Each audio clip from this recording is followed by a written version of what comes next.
Historia y más, el estudio Humanitatis Radio, un espacio para la divulgación de la verdad. Bienvenido.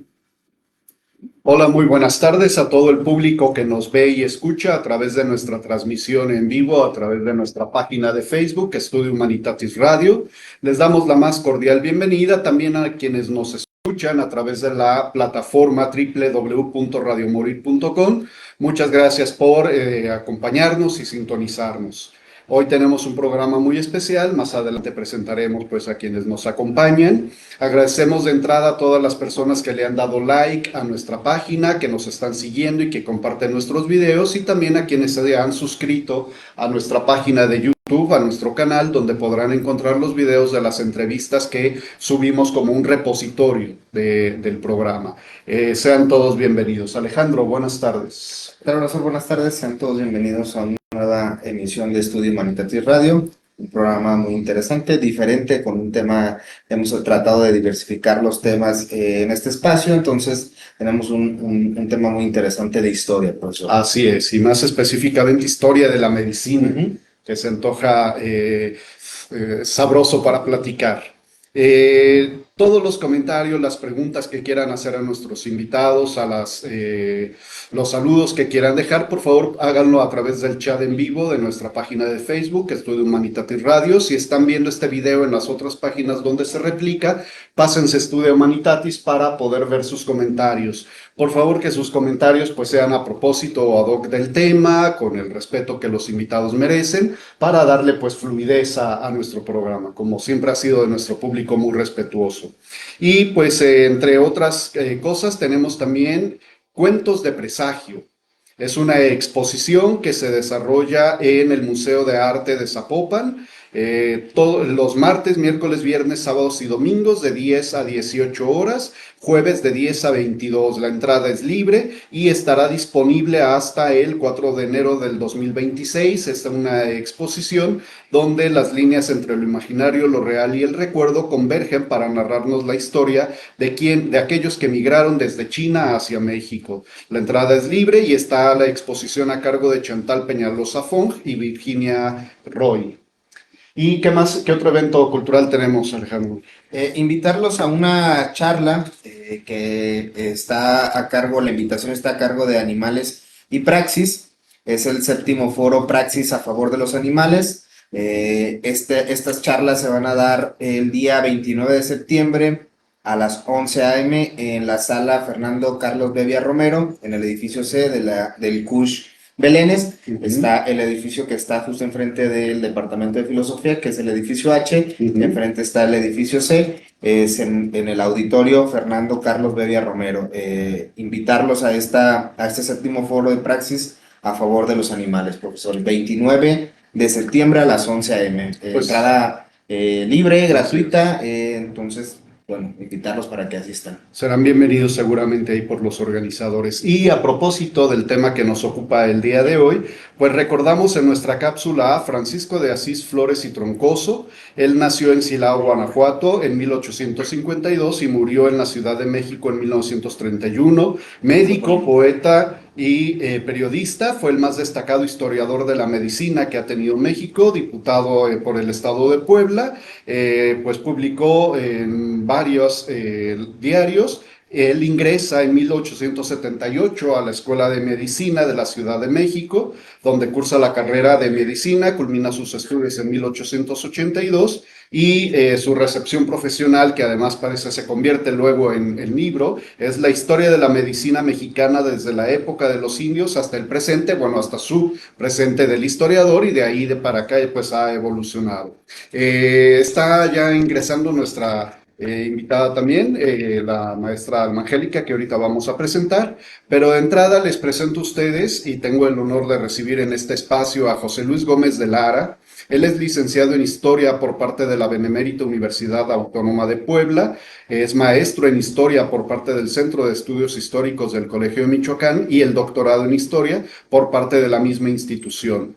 Pues él está trabajando actualmente en una estancia postdoctoral en la maestría en Historia de México en el Centro Universitario de Ciencias Sociales y Humanidades, donde está desarrollando líneas de investigación sobre historia de la medicina, la ortopedia y pues las epidemias. campañas. Doctor José Luis Gómez, bienvenido, buenas tardes. Muy buenas tardes, muchas gracias por la invitación y bueno, por la oportunidad de abrir este espacio para platicar un poco sobre temas relacionados con la historia de la medicina. Muchas gracias y con todo gusto aquí estamos. No, pues al contrario, gracias a usted por acompañarnos y se está integrando con nosotros nuestra siguiente invitada, a quien tenemos el gusto y el honor de recibir en este espacio. Ella es Alma Angélica Tiznado Muñoz, es licenciada en Historia con formación en la Universidad de Guadalajara, donde desarrolló la tesis La poliomielitis en Jalisco, desde la primera campaña de vacunación hasta la erradicación en México, 1956-1990. Tiene una amplia experiencia en investigación en este tema y para abreviar un poco, pues ella ha participado también en seminarios permanentes de investigación en instituciones nacionales y ha presentado su trabajo en congresos nacionales e internacionales. Ha publicando con investigadores de Latinoamérica el libro Historia de la Salud Pública, Perspectivas Latinoamericanas. Y pues hay más, pero para abreviar le damos la bienvenida, maestra Angélica, bienvenida. Bien, pues vamos a iniciar nuestro programa. Tenemos pues una charla interesante y que nos gustaría mucho saber de su experiencia en la investigación en este campo. Nada más, maestra, si se puede acercar un poquito más al micrófono, creo que ahí estaría bien, muy amable. Una pregunta así como para los dos y quien guste respondernos. ¿Cómo inician sus intereses por investigar, por estudiar historia de la medicina y en particular la historia de las epidemias? O usted, maestra, por ejemplo, la historia de la poliomielitis. ¿Cómo inicia su interés por investigar? Bueno, yo principalmente me acerqué a estos temas de salud desde la parte demográfica. Asistía yo a la red de historia demográfica con la doctora Celina Becerra y como que en un momento ya fue como sobrecogedor y pensé, en algún momento esto tiene que haber cambiado, ¿no? No es posible que se murieran tantas personas con cada epidemia de lo que sea. Entonces, quise buscar algo un poco más esperanzador y eso fue la vacunación finalmente. Y la poliomielitis la elegí, creo que pues fue fortuito en realidad, nada más me pareció una enfermedad interesante porque no es como otras que causa un montón de muertes, pero el daño que tiene, las secuelas, pues son muy importantes para la vida de las personas. Entonces creo que ahí fue mi acercamiento a vacunación, el querer así como cuando la humanidad ya estaba venciendo un poco a la enfermedad. Doctor, por favor. Sí, claro que sí, con todo gusto. Bueno, yo mi interés por la historia de la medicina y en particular por estos temas iniciaron cuando hice mi tesis sobre la historia de la ortopedia. Entonces, como ya ha revisado la maestra, uno de mis capítulos fue cómo las epidemias de poliomielitis contribuyeron al desarrollo y progreso de la especialidad médica que viene siendo la ortopedia. Entonces, a partir de ese momento fue como inició mi interés por estudiar a la enfermedad como tal, ¿no? Me di cuenta que no había nada trabajado, había muy pocas publicaciones, muy poca bibliografía, muy pocos artículos, y más para el caso mexicano. A nivel argentino, a nivel europeo, americano, hay bastante. Pero para el caso mexicano no hay absolutamente nada. Y así como dijo la maestra, no, ¿cómo? Entonces, no, por supuesto, hay que investigar. Es una enfermedad que cuando no producía alguna discapacidad, pues producía la muerte, ¿no? Porque paralizaba los músculos respiratorios. Es un virus que consideramos que es muy mortal, es de los más fuertes, de los más pesados, más que el del COVID o alguna otra enfermedad, ¿no? Porque imagínense, si además de dejarte discapacidad o una secuela, pues te producía la muerte, ¿no? Entonces es un virus, consideramos que es un virus muy completo, sinceramente. No produjo las muertes como algunas otras epidemias, pero sí puso a temblar mucho a los papás a mediados del siglo XX. Entonces, fue ahí como a mí me surgió ese interés por estudiar esta epidemia y contribuir un poquito más, pues, al desarrollo de estos temas de historia de la medicina. Sí, generalmente los temas de historia, en particular los de historia de la medicina, pues siempre son muy vastos, son muy amplios y de repente asomarse a cómo se va, primero cómo surge una epidemia, cómo se va dando desde los primeros brotes, el impacto social, económico que puede tener y sobre todo estas cuestiones complejas también de vacunaciones. Pues bueno, seguramente ofrece un amplio espectro de perspectivas, ¿no? Bueno, hablaremos a lo mejor más adelante específicamente sobre este tema todavía más, pero así como en general, que nos pueda platicar, por ejemplo, doctor, perdón, antes, Guadalupe Torres dice, saludos al doctor Gómez. Muchas gracias. Pues ahí está el primer saludo. Pueden dejar por favor, a todos los que nos ven y escuchen, sus comentarios y preguntas, sobre todo a nuestros invitados. Y aparte de la polio, de la que hablaremos un poquito más adelante, en sus investigaciones, ¿qué otras epidemias podemos mencionar a lo largo de la historia de México hasta donde ustedes hayan rastreado o de las que ustedes en sus investigaciones tienen conocimiento? En general, bueno, pues las más conocidas, viruela, sarampión, Cólera, el cólera, sí. influenza, la de 1918, la del 2019, también tuvo repercusiones. Si te das cuenta, esas epidemias son las que más han trabajado los investigadores, Sí, ya sean temas de historiadores sí. o de antropólogos, Incluso médicos. incluso médicos. Y así como luego hemos platicado, ¿y la polio qué es? Y también fue una enfermedad preocupante que realmente es de las más pesadas. Entonces, así como que, pues, ¿qué pasa con la enfermedad, no? ¿Por qué no se han trabajado en el caso mexicano, no? Entonces, hemos visto que la viruela, ¿no? Ya hay investigaciones muy a fondo, muy detalladas, del sarampión, que ahorita hay rebote de sarampión, del COVID, pues, obviamente por la pandemia se desató muchas investigaciones. Gracias al COVID, fue como mucha gente volteó al pasado para ver cómo solucionamos esto, ¿no? O cómo las personas en aquellos años, pues, sobrellevaban las enfermedades, ¿no? Y las que acaban de mencionar la maestra, ¿no? Sí, creo que ahí nos pusimos de moda. Pues la gente volteaba al pasado, ¿no? A ver, ¿cómo fue esto? ¿Cómo fue lo del encierro? ¿Cómo fueron los tratamientos? ¿Cómo sobrellevarles a la enfermedad, ¿no? Entonces, en esos tiempos, no sé si tocó, pero sí se ofrecieron pláticas, conferencias, ¿no? Mencionando las enfermedades que acaba de mencionar, para tranquilizar un poco a la población y decirles, ¿saben qué? Ante todo, la higiene. El principal arma de toda enfermedad es la higiene. Ahí. Entonces fue por eso que nos interesó estos temas de la polio, que no hay nada, ¿no? Y te ofrece otro tipo de perspectiva. Pero sí, con respecto a tu pregunta, todas esas enfermedades que la maestra ya mencionó, ya están muy trabajadas. Y además durante varios siglos, porque pues, viruela y todo, desde el siglo XVI, XVII ya hay investigaciones, y la polio, que pues parece ser una enfermedad nueva, ¿no? Nada más del siglo XX para acá, que hay casos y empieza a hacer estragos y daños en la salud pública, no hay nada. Y uno pensaría, debe ser más complicado trabajar algo de hace 4 siglos que algo del siglo pasado, y aún así mucho interés, mucha... Sí, información, sí, material. Es curioso. Alejandro.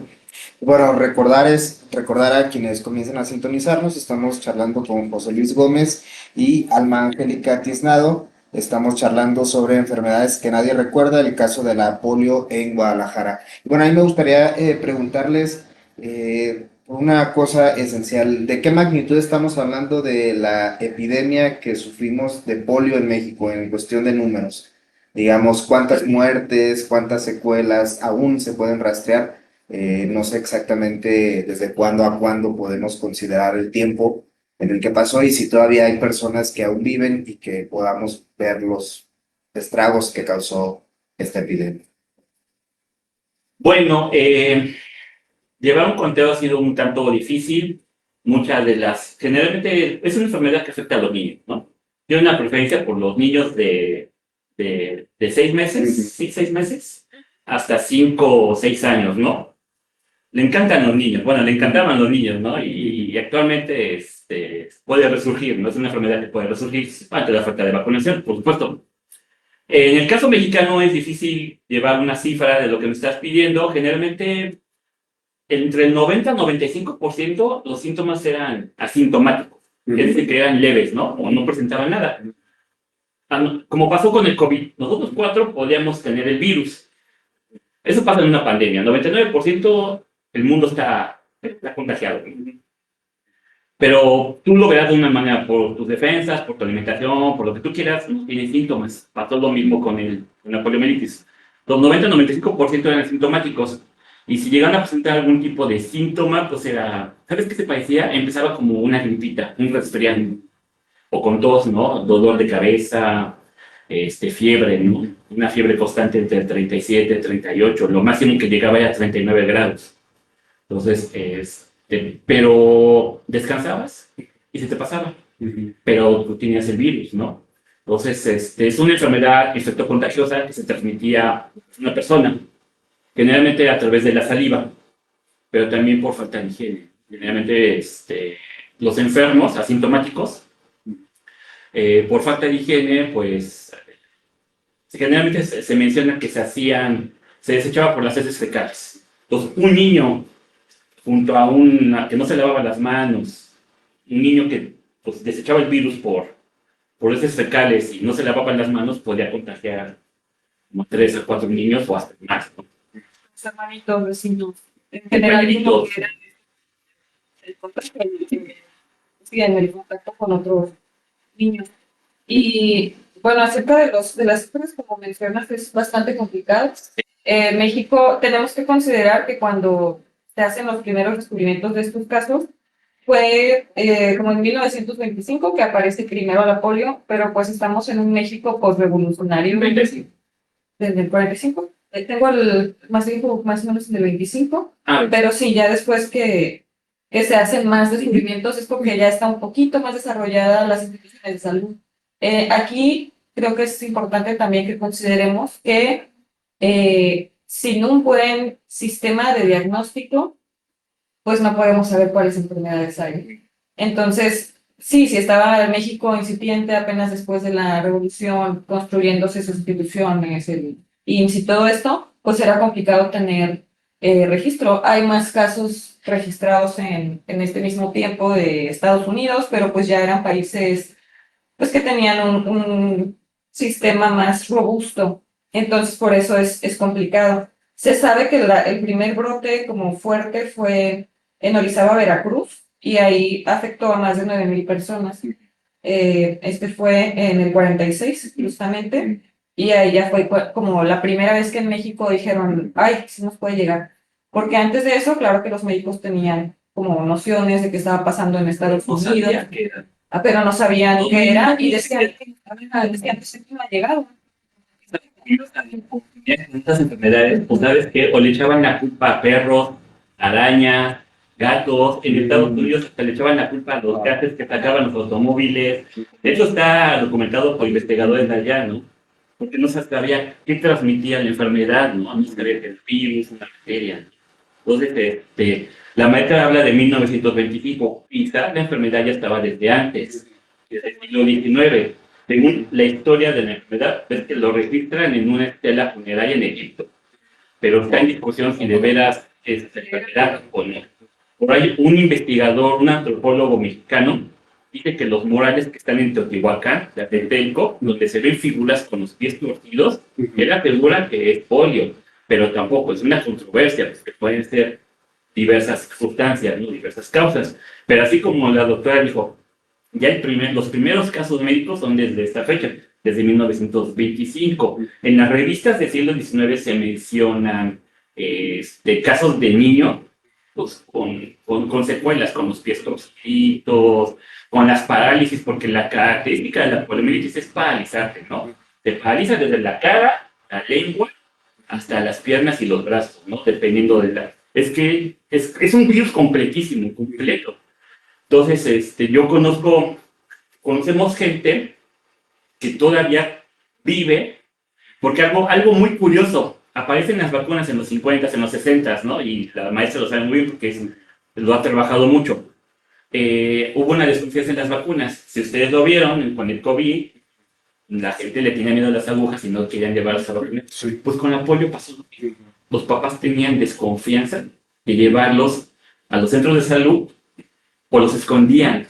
Pasaban las brigadas médicas y los escondían, ¿no? Porque venía desconfianza. Luego se enteran de un experimento en Estados Unidos en el año 55 con la primera vacuna que produjo parálisis y muerte en algunos niños, llega a los periódicos nacionales, los papás lo leen y incrementó más la desconfianza, ¿no? Todavía se puede decir de grupos antivacunas, no, todavía no. Era como desconfianza todavía. Entonces, eso promovió también que hubiera un incremento de casos de poliomielitis. Todavía en los años 70, 72, 75, hay gente que todavía vive, porque aquí hay una asociación de gente con secuelas de polio, ¿eh? Entonces, me comentaron que en los años 70 los papás, como no los vacunaron, les pegó la poliomielitis y quedaron con secuelas, se les paralizaron las piernas. Y los ves que andan trabajando, pero con silla de ruedas o con algún instrumento, ¿no? Un instrumento ortopédico. Entonces, hablar de una cantidad es muy difícil. Yo traté de rastrearlo a través del DIF, pero en el DIF de Puebla. Y me dijeron que casi registros no tenían, ¿no? También me fui al Teletón, a los CRI, y prácticamente no hay, sí se enfocan a problemas motrices, ¿no? Sí. Pero así casos de polio, en niños ya no los ves. Ya no. Ves ahorita las personas con secuelas, pero por las mismas causas que estoy yo mencionando. Pero sí, más o menos cifras, llevar unas cifras son muy difíciles. Hay mucha gente que pues, ya no vive. Yo en el caso poblano, yo detecté 20 personas con secuelas. Aquí en Guadalajara, yo me reuní con esa asociación y yo pues conté como 10 personas. Y a lo mejor puede haber un poco más, ¿no? Que no fueron, hubo una reunión de estas gentes. Sí. Entonces, a lo mejor ciérralo como en 20 personas. Ya nomás para el caso de Guadalajara, con secuelas de poliomielitis, que te pueden contar sus experiencias y sus vivencias y cómo ellos han llevado la enfermedad y la han sobrellevado. Digo, llama en mí peculiarmente la atención por preguntar estos datos porque por considerarla pues una enfermedad, una epidemia olvidada, pues. Entonces no sabía de qué magnitud pudo haber sido y para después considerarla olvidada porque, bueno, recordamos algunos casos, ¿no? De algunas otras epidemias que fueron quizás más breves o más graves, pero que sí las recordamos y que hay... Perdón que te interrumpa, tú preguntas, no se te ha pasado y ya nadie se acuerda de esta enfermedad. Dices, ¿cómo, no? Se ponía a temblar a los papás, les daban preocupaciones. Estados Unidos era muy preocupante. Aquí en México como que lo sobrellevaban un poquito más, bueno, no sé, pero también había la preocupación, ¿no? Yo en el caso de mis papás, con los tuyos, que son de la época, estamos hablando de los años 40, 45, 50, en el caso de mi papá no le pegó la polio. Entonces yo le dije, ¿cómo lo hiciste, no? Es que no existían vacunas. Y sí, tenía razón, no existían vacunas. Pero ese tipo de niños, yo creo que su sistema inmune le ayudó a eliminar, repito, 90-95% fueron asintomáticos. El del 1% al 5% se presentaron con inflamación de las meninges, que es ese recubrimiento del cerebro y la médula, ¿no? A lo mejor les dio un poco de síntomas. Pero si hablamos de personas con parálisis, ya estamos hablando de un porcentaje del 0.1%. Es muy poquito, pero si lo ves a nivel de, no sé, de 100,000 habitantes, haciendo cuentas demográficas, pues sí se incrementa la... Algo pensaba más o menos también, considerando lo que nos comentaba hace rato la maestra, en 1925 estamos casi saliendo de la revolución, pero todavía eso no significa que México estuviera en paz, porque luego vienen otros movimientos como la Guerra Cristera, etcétera, pero también supongo que depende mucho de la densidad poblacional, ¿no? Para poder hablar de un contagio. Antes de avanzar y que nos platiquen específicamente en el caso de Guadalajara, cuándo se tiene noticia de los primeros brotes de esta enfermedad, cómo se empieza a desarrollar, si se tiene noticia, hasta qué punto también el gobierno local, estatal, pues empezó a darse cuenta primero que estaban ante un brote de esta enfermedad y segundo, ¿qué hicieron? Tres comentarios, dice Adán García Rodríguez, que es un radio ciberescucha, ha sido muy buenas tardes, un gusto acompañarlos en esta transmisión en vivo, muchas gracias Adán García. Sergio Augusto Bistrain dice un afectuoso saludo al doctor José Luis Gómez. Susi Muñoz dice saludos y felicitaciones a los invitados por hacer conciencia de la importancia de las vacunas. Fernando Villegas dice saludos a todos, un buen tema para tener un panorama amplio sobre esta enfermedad, que aunque pues ya muchos no recuerdan, pero pues sobre todo los que son de mayor edad, sí, yo sí recuerdo haber conocido amiguitos todavía primaria, en la en la secundaria, primaria, sí. llevaban aparatos ortopédicos muy pesados y les hacían bullying, burlas, Sí. y otras cosas más, pero pues sí. No quiero decir, pero como que te daba lágrimas. Sí. Sergio Augusto deja un comentario, dice, una de cada 10 personas infectadas por el virus de la polio sufrieron la enfermedad. Él es investigador, él es muy bueno, él tiene una asociación, Ujú. él también es de escuela, entonces está dedicado a investigar la poliomielitis, ¿no? Entonces yo he estado en contacto con él, él vino a Guadalajara, él fue el que reunió esta asociación y es muy bueno, maneja muy buenas cifras, tiene una página de internet que con gusto la comparto, donde él tiene sus investigaciones sobre el tema. Bueno, hay una pregunta, hay tres preguntas un tanto amplias, pero las leo, ya ustedes ven cuál responden de todas. Es de José Luis González, es un radio ciberescucha también asiduo y que de alguna manera también empata un poco con lo que yo preguntaba hace rato. Dice, bueno, deja saludos a todo el equipo de los invitados, muchas gracias. Dice, ¿qué crítica se le podría hacer a los mediocres manejos políticos que han hecho ante las pandemias que han ocurrido? No solamente o tal vez en torno al presente, sino también sobre todo el periodo que han investigado del brote de la polio. Eh, um, bueno, hace una nota sobre los intelectuales. Dice, ¿por qué existen intelectuales cobardes a la hora de expresar la crítica a los manejos políticos en las pandemias? Bueno, ahí sí no sé si sea como si toda la academia, pero sí, probablemente algunos. ¿Y por qué la academia tiene miedo de expresarse con libertad y tema de autocriticarse con libertad?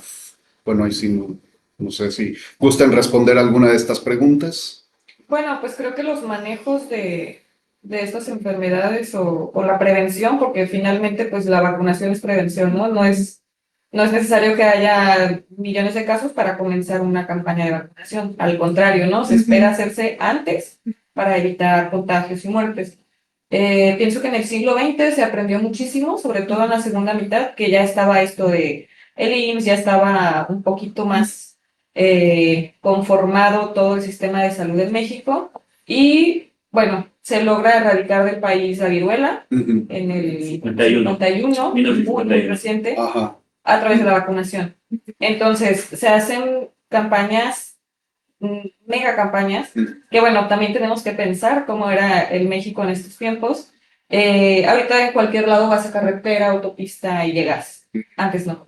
O sea, era llevarse las vacunas en mulitas, capacitar un montón de personal para que fueran a los pueblos, al pueblo más chiquito, a llegar a vacunar a las personas, que se enfrentaban con esto de que le decían a los niños que corrieran y se escondieran en el cerro o los encerraban en la casa y no los dejaban salir para que no los vacunaran porque tenían estos miedos, ¿no? Estas reservas. En el pueblo de mis abuelos me han dicho que sí, ¿no? Que, ay, sí, doña fulanita le hacía eso a sus hijos, pero pues, no les pasaba nada, ¿no? Entonces, todavía es algo que son generaciones, pues que si bien ya son mayores, siguen vivas, ¿no? Sí era un asunto de miedo, pero también creo que hicieron una muy buena labor de, eh, no quiero decir convencimiento, pero sí, para que las personas se afianzaran y dijeran, vacunar está bien, voy a llevar a mis hijos, claro, después surge la cartilla de vacunación y todo esto, y se vence de alguna forma este miedo y este rechazo a las vacunas. Claro que estas personas de más edad sí habían visto niños, pues inclusive casos de viruela, se les habían muerto hermanitos de sarampión, de todas esas enfermedades, entonces supongo que cuando ven que ya no hay tantos casos, que sí la vacuna funciona, pues la aceptan. Pero bueno, creo que ahí también es importante hacer como el paréntesis de eh, al acabarse las enfermedades por las vacunas, ya no tenemos este conocimiento de las enfermedades y a su vez como que ya no les tenemos miedo o ya no se ve como algo necesario el vacunar, porque pues yo nunca he visto, yo cuando estaba en la primaria, a mí ya no me tocó nadie con polio. Creo que el último caso es en el 1990. Yo soy del 96, entonces pues ya mis compañeritos ya todo bien, ¿no? Nunca vimos ningún caso de esto. Y sí, ahorita si mi generación tienen hijos, es así como de, pues la vacuna de polio, ahí está en la cartilla, pero ¿quién sabe qué será eso? ¿No? No hay como ya una memoria histórica de las... Ajá, sí, eso es lo que... Y ya hablando, respondiendo sobre la pregunta, en el presente, pues bueno, creo que también ya se tiene esta historia de cómo se hacen las vacunaciones masivas, así. Ya los manejos como de las medidas, con el COVID, de que restringieron camiones o cosas así que afectaron a la población, pues creo que ya son otra cosa, ¿no? Pero creo que es importante destacar que entramado y esta planeación detrás de las campañas de vacunación, que son pues lo que evita que se sigan haciendo contagios.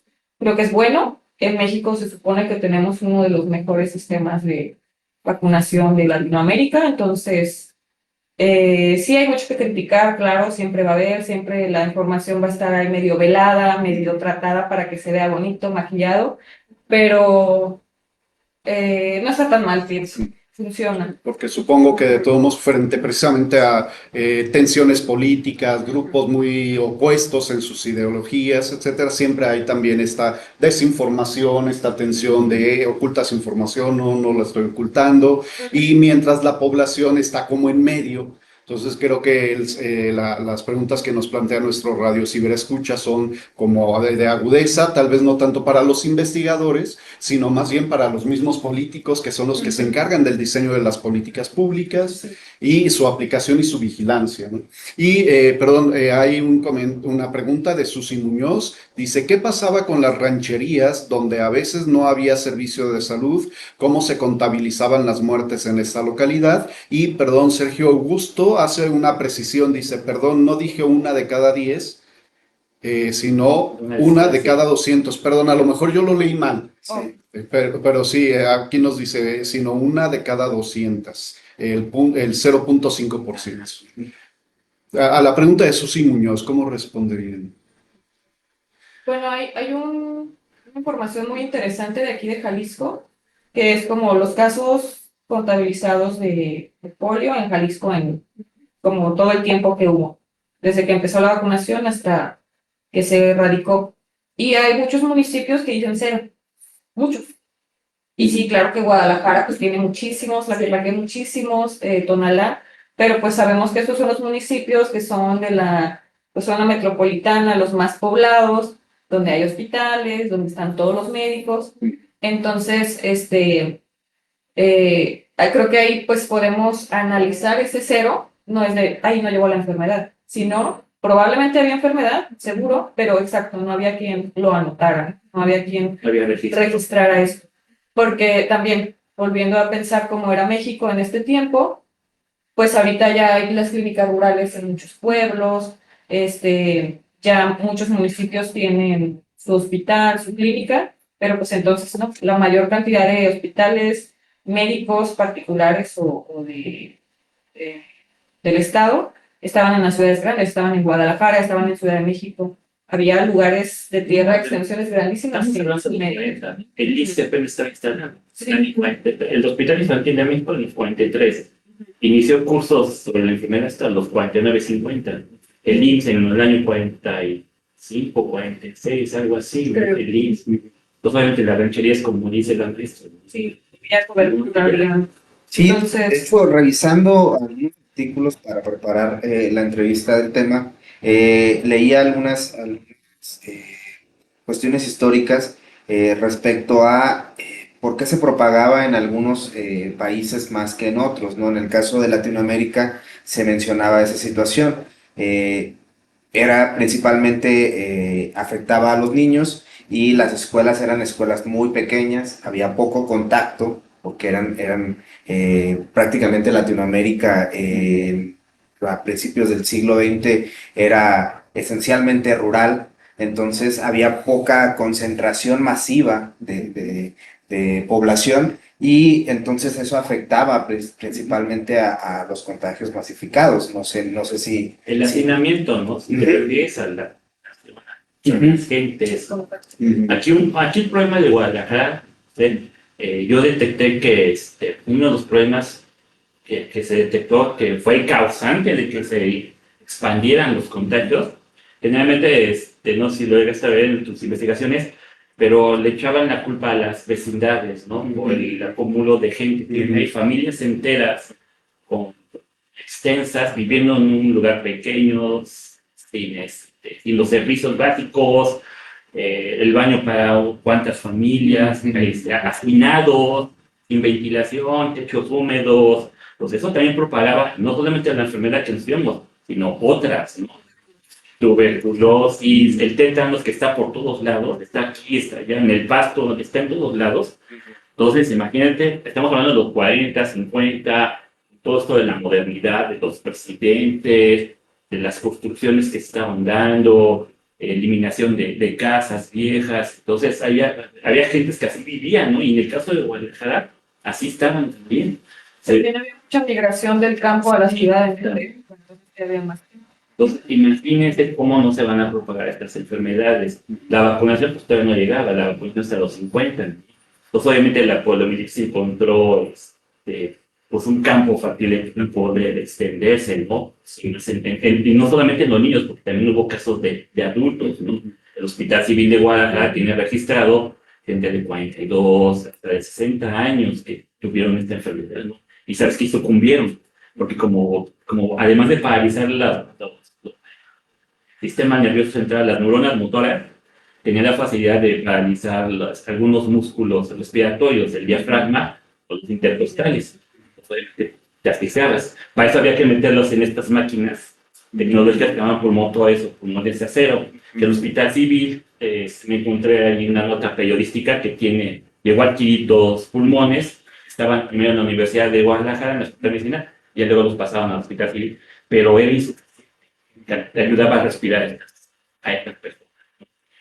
Volviendo un poco al caso de Guadalajara y cuando empieza a desarrollarse la epidemia aquí en esta ciudad, a propósito precisamente de las estrategias de salud pública, en lo que han investigado sobre el tema, cómo reaccionó el gobierno, que se empezó a hacer campaña, cómo eran estas campañas, porque hoy pensamos en una campaña y es multimediática, internet, televisión, radio, etcétera.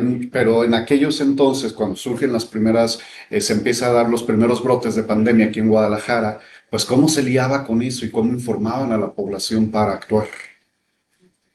Bueno, pues principalmente eh, el periódico, el radio, que eran los medios más masivos, pero justo la polio es la primera epidemia que es como televisada, sobre todo en Estados Unidos. Ajá. Ahí me gusta mucho una fotografía de Elvis Presley recibiendo su vacuna, así como mirando al horizonte, una foto muy bonita, pero es justo eso, como a través de los medios ver a esta figura que es famosa, llegando a vacunarse para que los muchachos, justamente la gente joven, acudiera a vacunarse. Aquí en Jalisco, en Guadalajara, comienza la vacunación en el 56 en México, y para el 61 hay 2 tipos de vacuna contra la polio, la Salk, que es inyectada, y la Sabin, que es las gotitas, nada más así en la boca. Entonces empieza primero la inyectable en el 56 y para el 61, parece, se comienza a producir en México esa vacuna. Muchísimas, además. Es más mejor que la americana. Sin problemas ni nada. el único. Ningún problema. En Jalisco, sí. El famoso incidente Cooper de los laboratorios Cooper. En ese momento, este incidente descubren que algunos de los laboratorios que estaban produciendo la vacuna inyectable Salk no lo estaban haciendo de la forma correcta, entonces la vacuna sí causaba la enfermedad. Y es cuando hay un montón de casos, creo que hay 5 muertes contadas, algo así, pero son como 40,000 casos, me parece, a raíz de la vacuna. Entonces esto también como que causa ahí un poco de rechazo. pero ya después esto también sirvió para tener otro tipo de métricas y de cuidado en el manejo de las vacunas, en su producción, y ya no se volvió a repetir. Pero aquí en México, México era una potencia en hacer vacunas, las regalaban, donaciones a otros Los clubes países, voluntarios, estaban universitarios, y cuando se empieza a hacer la vacuna Sabi, pues empieza la vacunación ahora sí masiva, muy, muy grandes.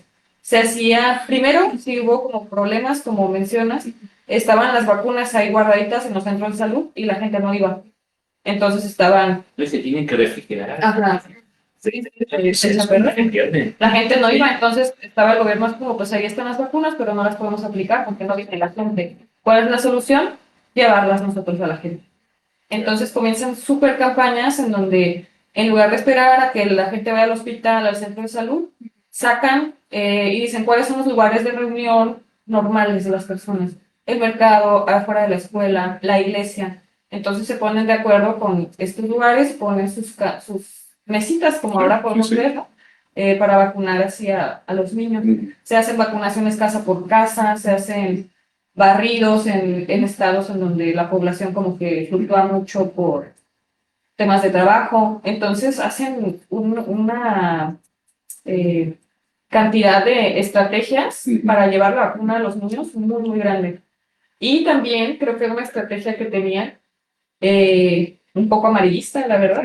Cuando ocurría un caso, en el periódico ponían así como una nota, ¿no? El caso en la colonia, el mercado de abastos, de un niño de 3 meses que le dio polio, no sé qué, así como muy específico, y siempre con llamados a vacunar también. Ya. Entonces, pienso que de alguna forma, a través como un poco del susto, trataban de En el informador, motivarlos. este película Informador, hay una foto de un partido de fútbol y salen unas, no sé si lo has visto, unas personas con una lona diciendo lleven a sus hijos a vacunar contra el alcohol. Parte de la difusión, ¿no? De las campañas que estás mencionando, ¿no? Entonces sí, el Estado estaba al tanto de lo que estaba haciendo. Y es que es la niñez son los futuros, ¿no? Es el futuro trabajador, el futuro pagador de impuestos. Tu obligación es cuidarlos, ¿no? Entonces, adelante. ¿Y cómo? Una enfermedad que afecta nomás a los niños, ¿no? Hay que hacer todos los medios posibles. Ahora que fue lo del COVID-19, ¿se acuerdan de todas estas instrucciones que nos dio el gobierno? Evitar los contagios, como lavar las manos. Lo mismo, no sé si te ha pasado, pero al investigar nos hemos encontrado información sobre algunas instrucciones que se le hacían a los papás para evitar que los niños se contagien. No vayas a los cines, no vayas a las albercas, no los lleves a tal lugar, ten cuidado con los vecinitos, si ves casos sospechosos, denúncialos.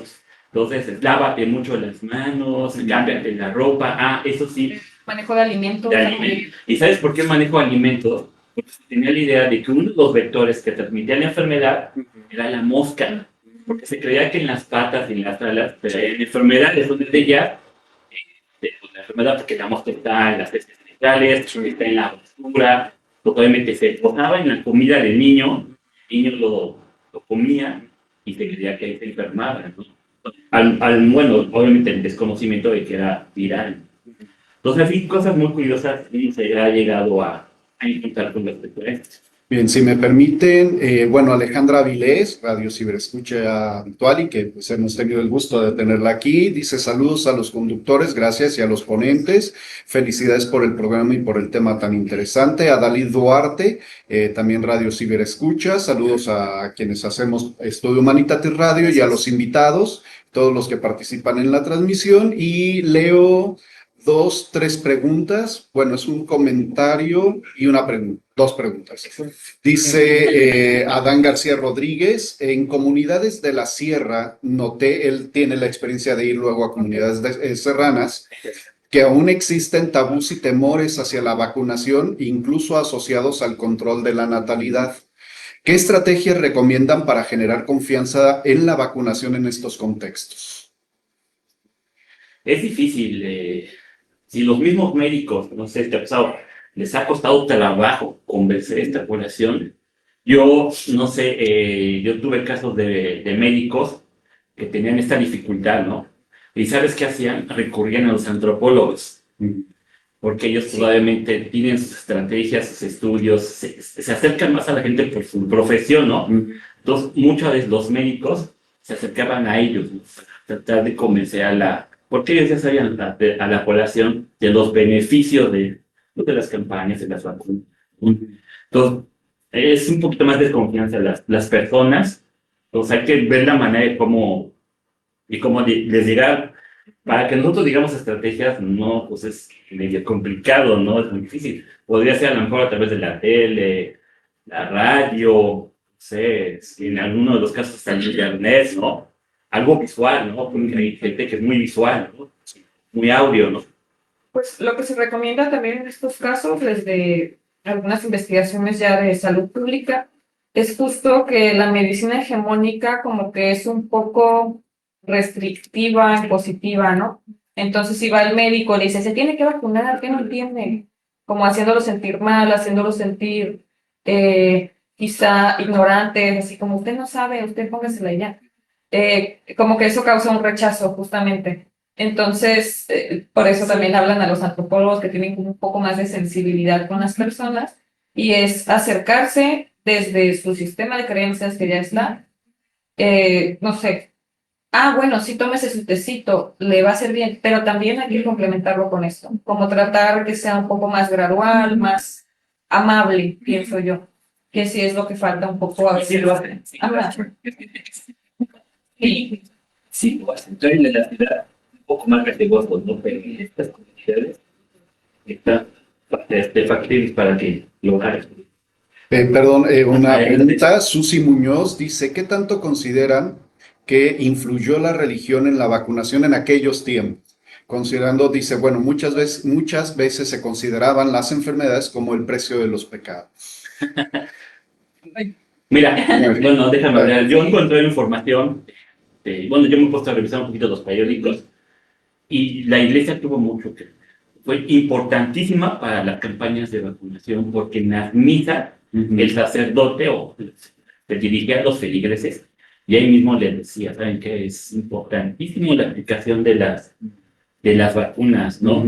No, yo no encontré la información de esa de las creencias, es que te pones la vacuna es pecado, es cosa del demonio, no, yo no encontré ese tipo, si eso se refiere a algo más supersticioso, no, pero sí la iglesia tuvo mucho que ver para convencer a la población, a sus seguidores, que se fueran a las campañas, a aplicarse alguna de las dos vacunas, y tuvo un papel relevante, ahí sí. A lo mejor no la manera como ella nos está preguntando, pero sí una manera de concientizar a los que iban a sesiones de misa, misas dominicales, ¿no? Pues es que es convencimiento también, ¿no? Porque finalmente son personas que tienen como mucha injerencia en las decisiones que pueden tomar los personas. También si te dijera, no te vacunes, pues a lo mejor no se vacunarían en sociedades tan católicas, pero Sí, la acción de la religión influyó precisamente en la vacunación, como esto que comentan que intentaban, pero porque dice, bueno, es que muchas veces la gente, probablemente y más a lo mejor algún cura conservador también, hay que pensar, a lo mejor decía, bueno, es que estás pagando el precio que pagas, aunque hay en la actualidad muchas formas de creencia religiosa que sí son reticentes a intervenciones médicas, ¿no? Perdón, un comentario, dice Sergio Augusto Bistrain. En los Estados Unidos, el desarrollo de las vacunas fue impulsado por el presidente Frank Delano Roosevelt, quien sufrió la enfermedad ya siendo adulto. Sí, a los 29 años, ¿no? Se fue a su casa de verano a descansar y ahí le pegó la poliomielitis y pues salía en las sesiones presidenciales con sus papás ortopédicos, ¿no? Y él fue el que fundó una asociación, una que se llama March of Dimes o Dimes, que la gente donaba centavos para ayudar a la investigación de la poliomielitis. Y algo muy curioso, yo revisando una vez el periódico El Sol de Puebla, ahí se hizo algo similar para el caso mexicano. Se llamó recolección del peso de la población. Aquí no lo he encontrado, pero allá en Puebla sí que la gente tenía que donar cierta cantidad de peso para ayudar a este tipo de personas, ¿no? Entonces a lo mejor hay una influencia de este presidente aquí en el caso. Es que no leían en los periódicos, ¿no? Sinceramente. Y Bien. Perdón, antes de cederle la palabra a Alejandro, Edith Vergara dice saludos y felicitaciones al doctor José Luis Gómez por abordar tan interesante tema. Pues ahí está, Alejandro. Bueno, un tema muy interesante, profesor. Desafortunadamente se nos va a acabar el tiempo. Y casi todos los temas hemos padecido de eso, que luego tenemos que recortar el tema ahí en el punto más Preguntas que se álgido. quedan. Entonces, siempre priorizamos, claro, los comentarios y las preguntas de nuestros escuchas, porque, bueno, sin ellos no podría ser posible este espacio. Entonces, bueno, agradecemos a todos los que comentaron, mandaron saludos y hicieron sus preguntas. Síganlo haciendo en las siguientes emisiones.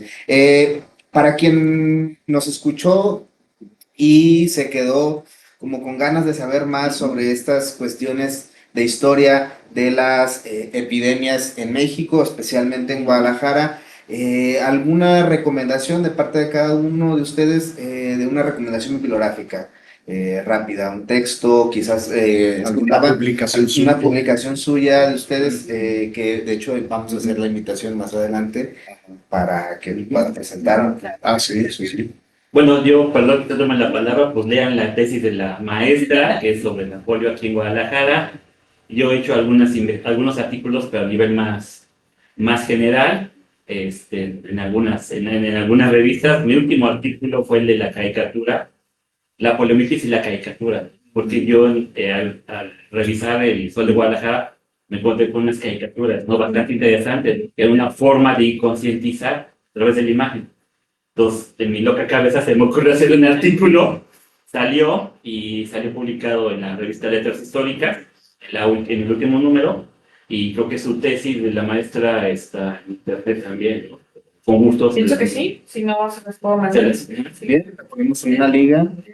En la página, sí, Y ya si quieren de otras epidemias, pues están los trabajos de la doctora Lilia Oliver, del doctor Carvajal, y ya en el caso de la polio, pues acérquense a nosotros, ¿no? Y para el caso de Guadalajara, están los trabajos del doctor Sergio Augusto Vicente también, para el caso mexicano más general. Entonces, con todo gusto los podemos conocer. Perdón, nos había comentado de una página de este investigador que tenía él. A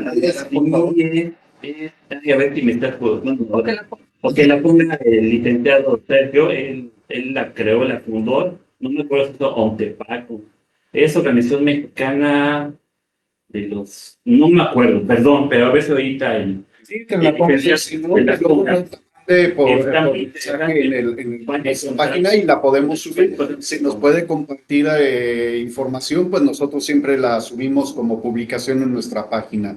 Ya casi para cerrar y despedir el programa, agradecemos también a Giovanni Escareño Dávalos, que también nos ha acompañado. Él es doctorante en Humanidades por el CUCH. Dice interesante charlas. Felicidades a los invitados y pues nos manda saludos a todos. Pues estamos prácticamente ya cerrando, no sin antes agradecerles a ustedes que hayan aceptado la invitación a compartir con nosotros. Quedan más que invitados para futuras emisiones, ya sea juntos o en lo individual, para presentar alguna publicación, hablar, por ejemplo, de su tesis. Creo nos comentaba el doctor que estaba trabajando precisamente en la publicación de un libro o estaba recién publicado. Si quiere decirnos rápidamente el título. Comercial. Sí, se vale. Es lo que hice sobre el pueblo de mis abuelos. Es historia oral, como una investigación de acción participativa, en donde fui y entrevisté 15 adultos mayores, en general como historias de vida, cómo era la vida cuando estaban jóvenes, qué ha cambiado en el pueblo, el asunto de las migraciones, cosas así que son muy importantes para ellos. En realidad era un proyecto más que nada familiar, podemos decirlo así. Pero pues ha tenido muy buena respuesta, la verdad, lo llevé al pueblo, les gustó mucho, los señores a los que entrevisté pues estaban muy contentos y creo que ha sido una investigación pues muy valiosa, tal vez no como tal ¿cómo se puede decir? Pero es microhistoria. Conocimiento, pero es una microhistoria muy bonita. Y creo que el proceso de investigación puede ser muy interesante como historiadores, porque sí dista un poquito de lo que hace la academia, pero sigue teniendo un rigor de historia. Sin duda será bienvenido. Sí, será bienvenida para presentarnos y hablar de esa publicación. Y Sergio Augusto dice, envió ya la información, Organización Mexicana para el Conocimiento de los Efectos Tardíos de la Polio, OMSECPAC, es www.postpoliomexico.org. Consúltenla. Estadísticas, datos, porcentajes, estadísticas, está muy bien. Consúltenla para todo el que esté interesado. Bien. Pues agradecemos a todos quienes dejaron mensajes, a quienes compartieron nuestro video, se compartió muchísimas veces, a quienes le dieron like. Gracias por habernos acompañado en esta emisión de Estudio Humanitatis Radio, un programa para la divulgación de las humanidades y las artes. La próxima semana tendremos a Luis Jorge Aguilera, que nos hablará sobre el alumbramiento del alma en la mística, creo, de San Juan de la Cruz, si mal no recuerdo. Sin duda un tema bien interesante también. Muchas gracias a todos por el favor de su atención y hasta la próxima. Muchas gracias.